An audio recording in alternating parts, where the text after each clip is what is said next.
अमेठी में पुलिस ने 24 घंटे के अंदर दाल लदे चोरी हुए ट्रक को बरामद कर चोरी का खुलासा कर दिया है। घटना में शामिल बाप बेटे और एक व्यापारी को पुलिस ने गिरफ्तार कर लिया। आरोपियों की निशानदेही पर 6 लाख की दाल मिली है। मुस्तकीम ट्रक मटर का दाल लाद कर कानपुर से सुल्तानपुर के लिए निकला, लेकिन फुर्सतगंज के पास उसकी नीयत बदल गई और उसने नसीराबाद के रहने वाले व्यापारी अनस के हाथों 238 बोरी दाल बेच दी, जबकि बाकी बचे दाल को किराए की दुकान में छुपा कर रख दिया। कानपुर नगर के दाल व्यापारी श्री प्रमोद गुप्ता द्वारा दिनांक 1/7 को 434 बोरी दाल जनपद सुल्तानपुर के लिए ट्रांसपोर्ट के माध्यम से भेजी गई थी। जब दाल अपने गंतव्य स्थान पर नहीं पहुंची तो उनके द्वारा ड्राइवर से बातचीत की गई, उसके द्वारा उनको गुमराह करने का प्रयास किया गया। उनके द्वारा दिनांक 7/7/24 को थाना मुंशीगंज पर आकर इस संबंध में अभियोग पंजीकृत कराया गया। पुलिस द्वारा तत्काल कार्रवाई करते हुए इसमें से 403 बोरी दाल बरामद की गई है और 2,500 रुपये बरामद जो उसके बिक्री कर दी गई तो उसको बरामद किया गया। और मेरठ में आईजी ऑफिस के पास एक लड़के को गोली मार दी गई। मामूली विवाद में लड़के को कॉलोनी के ही दूसरे लड़कों ने सरेआम गोली मार दी और वहां से चलते बने। मामला चर्च कॉलोनी का बताया जा रहा है। दोनों के बीच फोन पर बात करने को लेकर बहस हुई। कहास होने के बाद माइकल ने वेनेरिक को गोली मार दी। घर वाले फौरन घायल को अस्पताल लेकर पहुंचे, जहां उसका इलाज चल रहा है। आरोपी की तलाश के लिए 3 टीमें पुलिस की लगा दी गई हैं।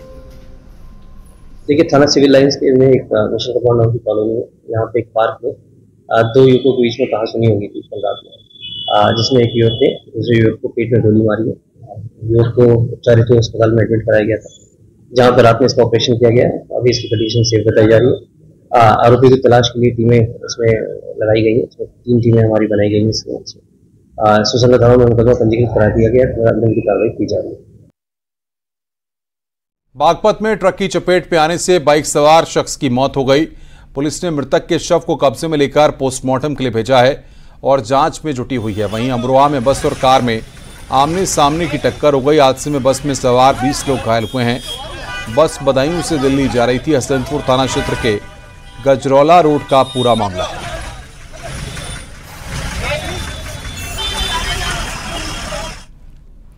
और बिजनौर में देर रात वाहन चेकिंग के दौरान पुलिस और बदमाशों के बीच मुठभेड़ हो गई है। इसके बाद पुलिस ने बदमाश वसीम और समीर को गिरफ्तार कर लिया है। वसीम धामपुर का हिस्ट्री शीटर है, जो कि स्योहारा इलाके में हुई एक वारदात में वांटेड चल रहा था। पुलिस ने वसीम पर 25,000 का इनाम भी घोषित किया था।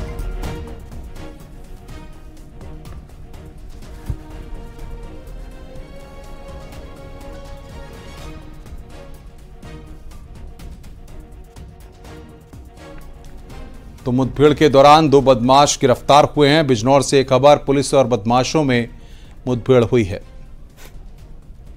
थाना स्योहारा पर सुसंगत धाराओं में अभियोग पंजीकृत किया गया। गिरफ्तार किया गया अभियुक्त वसीम उर्फ गलकट शातिर किस्म का अपराधी है।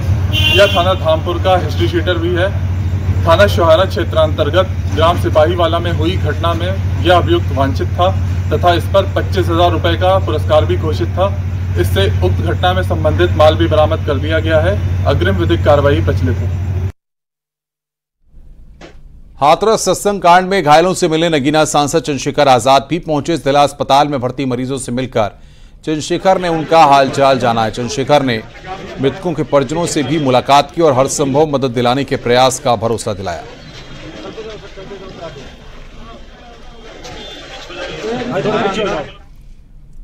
और महाराष्ट्र के रायगढ़ से बाढ़ के एक हैरान कर देने वाली तस्वीर आई है। रायगढ़ के किले में घूमने गए सैकड़ों सैलानी सैलाब की चपेट में आ गए। देखते ही देखते उनका बाढ़ के रौद्र रूप से एनकाउंटर हो गया। किले की सीढ़ियों पर अचानक से सैलाब आ गया और देखते ही देखते उसमें कई सैलानी फंस भी गए। इस रिपोर्ट में देखिए कि सैलाब से एनकाउंटर में सैलानियों का आखिर हुआ क्या।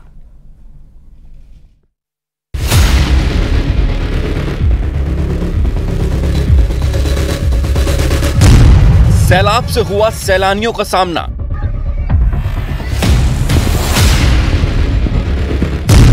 बाढ़ के रौद्र रूप के आगे बेबस लोग।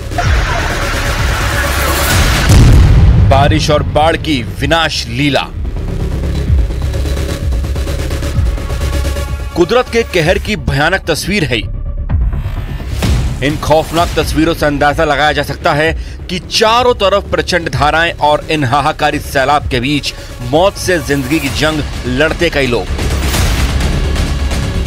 सीढ़ियों पर बारिश का पानी इस कदर बह रहा है कि मानो कोई सैलाब सब कुछ अपने आगोश में ले जाने को बेताब हो।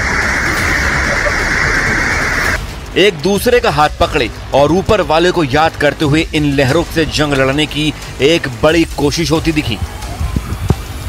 ये तस्वीरें महाराष्ट्र के रायगढ़ से आई हैं, जहां के किले में सैकड़ों लोग घूमने गए थे, लेकिन इन लोगों को नहीं पता था कि आने वाले पल में इनका सामना मौत से हो जाएगा।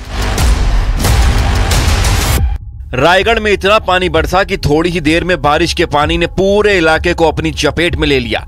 इस बीच किले में जमा पानी उसकी सीढ़ियों से बहने लगा। देखते देखते सीढ़ियों पर बहते पानी की रफ्तार इतनी तेज हो गई कि इसमें गुजरने वाले सैलानी संकट में आ गए। कुछ लड़खड़ाने लगे, कुछ डगमगाने लगे, तो कुछ को सामने मौत दिखाई देने लगी।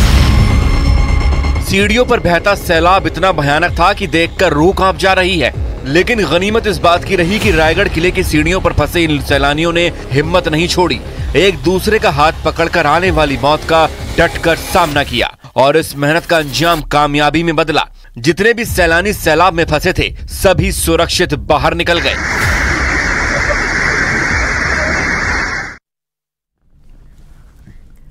खबरें जारी हैं, रुकेंगे छोटे से ब्रेक के लिए। आप देखते रहिए न्यूज़ 18। आप देख रहे हैं न्यूज़ 18 उत्तर प्रदेश उत्तराखंड।